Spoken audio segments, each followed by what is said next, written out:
وہ خوش نصیب قالوا ربنا اللہ جو یہ کہتے ہیں کہ ہمارا رب اللہ ہے، اپنی زبان سے ربنا اللہ کا اقرار کرتے ہیں۔ قالوا ربنا اللہ، ہمارا رب اللہ ہے۔ ہمارا رب کون ہے جی؟ اللہ ہے۔ فرمایا جو یہ کہتے ہیں کہ ہمارا رب اللہ ہے، ربنا اللہ کا وعدہ کر کے، ربنا اللہ کا دعویٰ کر کے جان نہیں چھوٹتی، بلکہ ثم استقاموا، پھر ربنا اللہ کے اعلان پہ، ربنا اللہ کے وعدے پہ ثم استقاموا ڈٹ جاتے ہیں، پکے ہو جاتے ہیں، استقامت اختیار کر لیتے ہیں۔ گویا وہ بندے جن میں دو صفات پائی جائیں، سب سے پہلی صفت قالوا ربنا اللہ، جو کہتے ہیں ہمارا رب کون ہے جی؟ اللہ ہے۔ پہلا عمل یہ ہے، اور ثم استقاموا پھر اس پہ ڈٹ جاتے ہیں، پھر اس ربنا اللہ کے اعلان پہ ایسے ڈٹتے ہیں، ایسے ڈٹتے ہیں، اتنے پکے ہوتے ہیں، ربنا اللہ کی خاطر گھر بار چھوڑنا پڑے، چھوڑنے والوں نے چھوڑا، ربنا اللہ کی خاطر اہل و عیال کو چھوڑنا پڑے، وطن کی قربانی دینا پڑے، مال و جائیداد دولت کو قربان کرنا پڑے، اور ربنا اللہ کی خاطر مشکلات اور مصائب کے پہاڑ آ جائیں، ربنا اللہ کی خاطر جان کے ٹکڑے ہو جائیں۔ فرمایا ان الذین قالوا ربنا اللہ، جنہوں نے کہا ہمارا رب اللہ ہے، ثم استقاموا اس پہ پکے ہوئے، اور سب سے زیادہ اس صفت کے مصداق،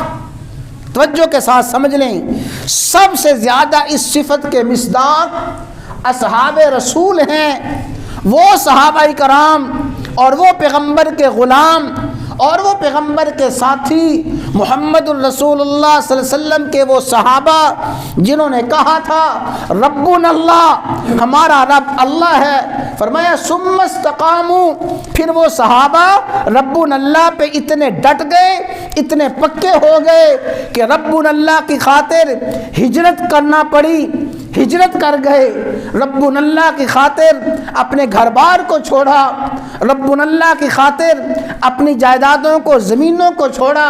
وطن کو چھوڑا، اہل و عیال کو چھوڑا، اور ربنا اللہ کی خاطر تپتے ہوئے صحرا پہ لٹ گئے، ربنا اللہ کی خاطر جلتے ہوئے کولوں پہ لٹ گئے، ربنا اللہ کی خاطر اپنے جسموں کے ٹکڑے کروا لیے، ربنا اللہ کی خاطر اپنے معصوم بچوں کو دہتے ہوئے کولوں پہ لٹانا برداشت کر لیا، لیکن ربنا اللہ پہ اتنے پکے ہوئے، سب کچھ چھوڑا، ہر چیز کو قربان کیا، نہیں چھوڑا نہ اللہ کو چھوڑا نہ رسول اللہ کو چھوڑا۔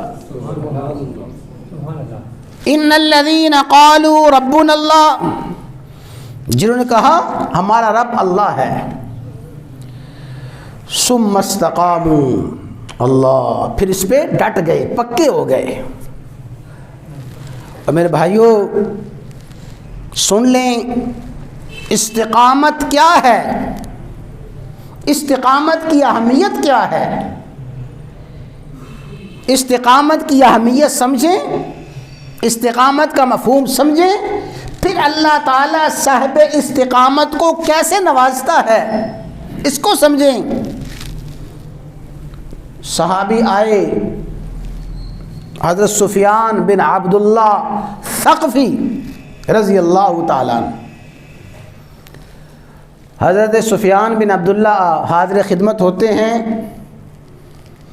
امرنی یا رسول اللہ اعتصم بہ، یا رسول اللہ صلی اللہ علیہ وسلم مجھے کوئی ایسی بات بتا دیں جس بات کو مضبوطی کے ساتھ پکڑ لوں۔ اور ایک روایت میں آتا ہے، عرض کیا قل لی فی الاسلام، مجھے اسلام کی کوئی ایسی بات بتا دیں، ایسی بات، بنیادی بات، اسلام کا خلاصہ، اسلام کا لب لباب، اسلام کا نچوڑ،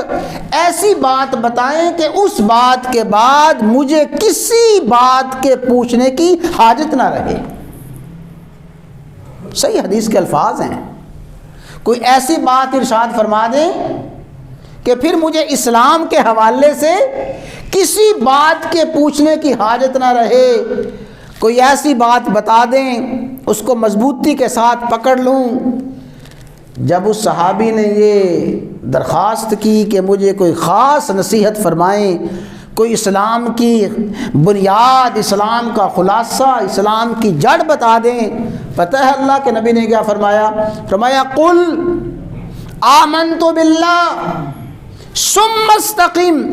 اے میرے صحابی زبان سے یہ کہہ دے آمنت باللہ، میں اللہ پہ ایمان لایا، ثم استقم، پھر اس پہ ڈٹ جا، پکا ہو جا۔ ثم استقم، استقامت علی الاسلام، استقامت علی الدین، فرمایا ایسی چیز ہے جو سارے کے سارے اسلام کا خلاصہ، اسلام کا لب لباب اور نچوڑ، اسلام کی بنیاد ہے۔ آمنت باللہ کہہ دے میں اللہ پہ ایمان لایا، ثم استقم، پھر اس پہ ڈٹ جا، استقامت، پکا ہو جانا۔